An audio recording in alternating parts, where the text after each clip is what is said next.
నమస్తే. మరికొద్ది రోజుల్లో విద్యా సంవత్సరం ప్రారంభం కాబోతున్న నేపథ్యంలో కంచి యూనివర్సిటీకి అడ్మిషన్స్ కోసం తెలంగాణ వ్యాప్తంగా అనేక సమావేశాలు నిర్వహిస్తూ తల్లిదండ్రులకు అవగాహన కల్పిస్తూ ఈ కంచి యూనివర్సిటీ గురించి పూర్తి సమాచారాన్ని అందించేందుకు కంచి వైస్ ఛాన్సలర్ శ్రీనివాసులు గారు ఉన్నారు. వారితో మాట్లాడదాం. మొదటగా కంచి యూనివర్సిటీ గురించి చెప్పండి. ఏ రకమైన కోర్సులు ఉంటాయి, సో ఎంతమంది స్ట్రెంత్ ఉన్నారు, ఎప్పుడు ప్రారంభించారు, దాని గురించి. విశ్వేశ్వరుని దివ్య సాన్నిధ్యంతో వెలుగొందుతున్న ఈ వేములవాడ దివ్యక్షేత్రంలో కోడెదూడల్ని సమర్పించటం అనేటువంటిది చాలా ప్రముఖమైనటువంటి విశేషం. ఇటువంటి విశేషాలు ఎన్నో మహత్తరమైనటువంటి సంప్రదాయాలు భారతదేశంలో నెలకొని ఉన్నాయి. ఈ సంప్రదాయాల గురించి ప్రస్తుత జనరేషన్కి తెలియకుండా పోతోంది. కాంచీపురంలో ఉన్న యూనివర్సిటీ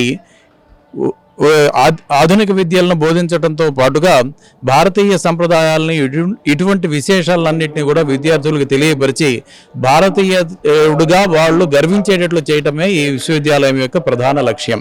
ఈ కాంచీ యూనివర్సిటీ అనేది శ్రీ చంద్రశేఖరేంద్ర సరస్వతి విశ్వమహావిద్యాలయ అనే పేరుతో డీమ్డ్ టు బి యూనివర్సిటీగా 1993 సంవత్సరంలో కాంచీ మహాస్వామి వారు నడిచే దేవుడు అని కీర్తింపబడేటటువంటి శ్రీ చంద్రశేఖరేంద్ర సరస్వతి స్వామి వారి శత జయంతి సందర్భంగా కనకాభిషేకం జరిగినప్పుడు మన ప్రియతమ ప్రధానమంత్రి వర్యులు మాననీయులు శ్రీ పివి నరసింహారావు గారు అక్కడికి విచ్చేసి ఇక్కడ విశ్వవిద్యాలయం ఉండాలి అనే సంకల్పంతో ఆయన విశ్వవిద్యాలయాన్ని ప్రారంభించడం జరిగింది.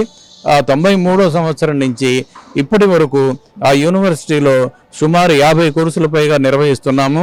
వాటిలో ఇంజనీరింగ్, MBA, MCA, ఆయుర్వేదము, B.Ed, లా మొదలైనటువంటి ఆర్ట్స్ అండ్ సైన్స్, సంస్కృతం ప్రత్యేకమైన విభాగం ఉంది. సంస్కృతంలో చదువుకునే విద్యార్థులకి ఎంతమంది వచ్చినా కూడా ఉచితంగానే భోజనము, ఉచితంగానే వసతి ఏర్పాట్లు, ఫీజు కూడా లేదు.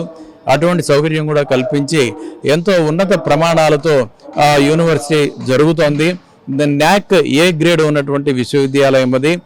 దానిలో అధ్యాపకులు అందరూ ఎప్పటి నుంచో అంటే సేవాభావంతోనే అక్కడ ఉండి ఎన్నో సంవత్సరాలుగా సుమారు 15-20 ఏళ్ళుగా అక్కడే కొనసాగుతూ తర్వాత డాక్టరేట్లు ఉన్న వాళ్ళు PhDలకి గైడెన్స్ ఇస్తూ వాళ్ళు విద్యార్థుల్ని తమ ఆత్మీయులుగా భావించి వాళ్ళకి కేవలం అంటే టైం టేబుల్ ప్రకారమే శిష్యులకి వారికి సంబంధం అనేది కాదు.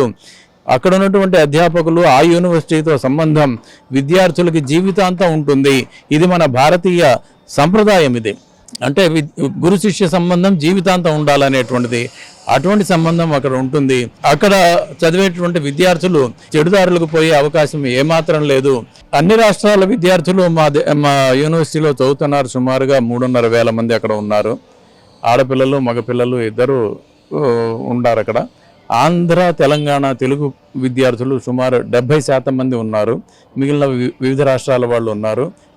అక్కడ ఎన్ని రాష్ట్రాల వారు ఉన్నా అందరి మధ్యన కూడా ఒక సుహృద్భావ వాతావరణమే కానీ విభేదాలు, సీనియర్ జూనియర్ ర్యాగింగ్లు ఇటువంటి ఏ సమస్యలు ఉండవు. అందరూ ప్రశాంతంగా ఉంటారు అక్కడ.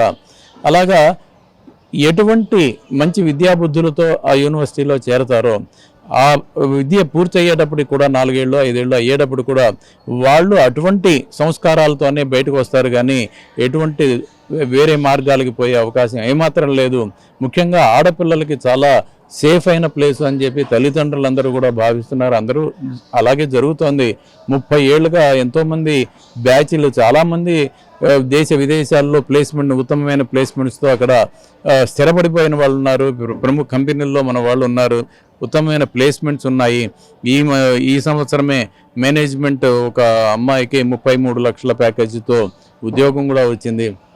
అలాగా 2వ సంవత్సరం నుంచే మనం ప్లేస్మెంట్ ట్రైనింగ్ వాళ్ళకి ఇవ్వటం, వాళ్ళని మంచిగా తయారు చేయటం అనేటువంటిది జరుగుతోంది. అక్కడ శాకాహార భోజనం మాత్రమే అక్కడ ఉంటుంది. తర్వాత అన్ని క్రీడా వసతులు, తర్వాత పెద్ద లైబ్రరీ ఉంది. శ్రీచక్రాకారంలో ఆ లైబ్రరీ ఉంటుంది. అక్కడ చదువుకుంటే ఇంకా బాగా బుద్ధి వికాసం చెందుతుందని స్వామివారు ప్రత్యేకించి దగ్గర ఉండి నిర్మించడం జరిగింది.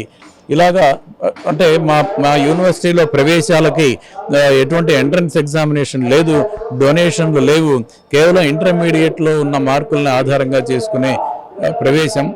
అందులోనూ మెరిట్ను ఆధారంగా చేసుకుని రకరకాలైన స్కాలర్షిప్లు ఉన్నాయి. కనుక విద్యార్థులందరూ ప్రశాంతంగా చదువుకుని మంచి సద్బుద్ధులతో వాళ్ళు బయటికి రావడానికి ఇది ఒక మంచి విశ్వవిద్యాలయం. ఇది మీరు తల్లిదండ్రులు ఎవరైనా కాంచీపురం వచ్చినప్పుడు విశ్వవిద్యాలయాన్ని దేవాలయాలతో పాటు విద్యాలయాన్ని కూడా సందర్శిస్తే మీకు దానిపైన ఒక అవగాహన ఏర్పడుతుంది. దాన్ని ఇటువంటి సదవకాశాన్ని 10 మందికి మీరు చేరవేసే అవకాశం ఉంటుంది. మన తెలుగు వారిపైన ప్రత్యేకమైన శ్రద్ధ అక్కడ ఉంది. ఇలాగే ఎన్నో విశేషాలున్న విశ్వవిద్యాలయం అది. మిగతా యూనివర్సిటీలు చూసుకుంటే హై రేట్లో ఉన్నాయి, అంటే అడ్మిషన్స్ కావచ్చు, ఏ ఫీజు అయినా కానీ. సో అంటే మనం కంపేర్ చేసుకుంటే ఎలా ఉంటుంది? ఇప్పుడు మధ్యతరగతి పేద కుటుంబాలకు ఎలా ఉంటుంది? ఇప్పుడు బ్రాండెడ్ యూనివర్సిటీలో చాలా హై లెవెల్లో ఫీజులు ఉన్నాయి, కొన్ని చోట్ల డొనేషన్లు కూడా తీసుకుంటున్నారు అనేటువంటిది విన్న విషయం. మామూలుగా ఇంజనీరింగ్ కాలేజీ లెవెల్లోకి వచ్చినట్లయితే అక్కడ ఈ తెలుగు రాష్ట్రాల్లో ఫీ రీఎంబర్స్మెంట్ అనేటువంటిది ఒకటి ఉంది, కానీ తమిళనాడులో అది లేదు. ఇది తక్కువ ఫీజులతో అక్కడ వస్తుంది. కానీ విద్యాబోధన అనేటువంటి విషయంలో మాత్రం మాది అంతకంటే ఉత్తమ స్థాయిలోనే ఉంటుంది. బ్రాండెడ్ యూనివర్సిటీస్కి తగిన వసతులు, ల్యాబొరేటరీస్, అధ్యాపకులు, విద్యాబోధన ఏమాత్రం అక్కడ తగ్గదు, అక్కడ అలాగే ఉంటుంది. ఇది మేము ఇంత ఉత్తమమైన విద్యను అందించడానికి, అన్నీ నిర్వహించటానికి ఏవైతే ఖర్చులు ఉందో ఆ ఖర్చులను మేము తీసుకోవటం కోసమే ఫీజులు తగ్గించి, మెరిట్ ఉన్నట్లయితే ఇంకా చాలా తక్కువగా వస్తుంది. అలాగా నిర్వహణ కోసం తీసుకోవటమే కానీ ఫీజులు ఇందులో ట్రస్ట్ ద్వారా నడుస్తుంది కాబట్టి సేవా దృక్పథంతో నడుస్తుంది. ఇందులో లాభాపేక్ష ఏమాత్రం లేదు, ప్రాఫిట్ మోటివ్ ఏమాత్రము లేదు. ఇది మీకు మా ఫీజుల్ని వాటిని వెబ్సైట్లో kanchiuniv.ac.in అనే వెబ్సైట్లో వివిధ రకాలైన ఫీజులు ఉంటాయి. మీరే దాన్ని కంపేర్ చేసుకోవచ్చు, వేరే వాటిలో ఎక్కడుంది, ఎలాగుంది, మా దాంట్లో ఎలాగుంది అనేటువంటిది. కనుక ఇది మధ్యతరగతి వారికి, మా దాంట్లో ఉన్నటువంటి వాళ్ళు అందరూ మధ్యతరగతి వాళ్ళే, బిలో మధ్యతరగతి వాళ్ళే ఉన్నారు. కనుక అందరికీ అందుబాటు కోసమే ఈ ప్రయత్నం చేస్తున్నాము. మీరు వెబ్సైట్ చూసి దాని ద్వారా మీరు ఆలోచన చేయండి. క్యాంపస్ వాతావరణం పొద్దున్న 6 గంటలకి, సాయంకాలం 6 గంటలకి విష్ణు సహస్రనామంతో రికార్డింగ్తో ప్రారంభమవుతుంది. ఎంఎస్ సుబ్బలక్ష్మి గారి మధురమైన ఆ గాత్రంతో విద్యార్థులందరూ మేల్కోవటం జరుగుతుంది. సాయంకాలం పూట అయితే ఆ సహస్రనామాన్ని వింటూ ఆ క్యాంపస్లో తిరుగుతూ ఉంటే మనసు ప్రశాంతమైపోతుంది అందరికీ. పొద్దున్నే ప్రతిరోజు ప్రేయర్ జరుగుతూ ఉంది. ఆసక్తి ఉన్న వాళ్ళు, అంటే అక్కడ క్రమశిక్షణ అనేటువంటిది అడ్వైస్ చేస్తాం, కానీ మేము ఇంపోజ్ చేసి స్ట్రిక్ట్గా కాలేజీలో లాగా అలా ఉండదు.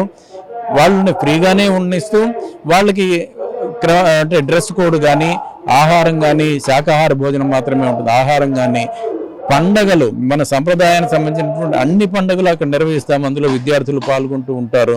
కనుక రామనవమి మా ఊళ్ళో ఉంటే బాగుంటుంది, గణపతి నవరాత్రి మా ఊళ్ళో ఉంటే బాగుంటుంది అనే ఇంటి వాతావరణం అక్కడ ఉంటుంది. అందరం కలిసి ఆ పని చేస్తాము. కనుక అటువంటి ఇదేం లేదు, చాలా ప్రశాంతమైన వాతావరణమే ఉంటుంది యూనివర్సిటీలో.